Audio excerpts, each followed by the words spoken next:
Doctor Mohammad Yunus স্বাধীনতা পুরস্কার লাভ করেন কত সালে? 1987 সালে। ডক্টর মোহাম্মদ ইউনূস স্বাধীনতা পুরস্কার লাভ করেন 1987 সালে। গ্রামীণ ব্যাংকের প্রতিষ্ঠাতা হিসেবে ডক্টর মোহাম্মদ ইউনূস ইন্দিরা গান্ধী শান্তি পুরস্কার লাভ করেন কত সালে? 1998 সালে। গ্রামীণ ব্যাংকের প্রতিষ্ঠাতা হিসেবে ডক্টর মোহাম্মদ ইউনূস ইন্দিরা গান্ধী শান্তি পুরস্কার লাভ করেন 1998 সালে।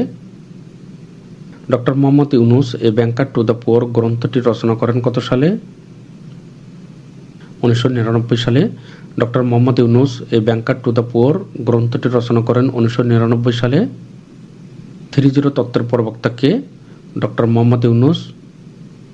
এ world of 3 zeros, the new economy of the zero poverty, zero unemployment and zero net carbon emissions গ্রন্থটি ডক্টর মোহাম্মদ ইউনূস কত সালে রচনা করেন?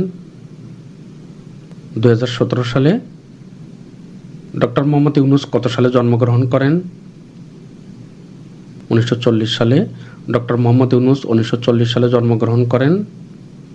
ডক্টর মোহাম্মদ ইউনূস এর জন্মস্থান কোথায়? চট্টগ্রাম।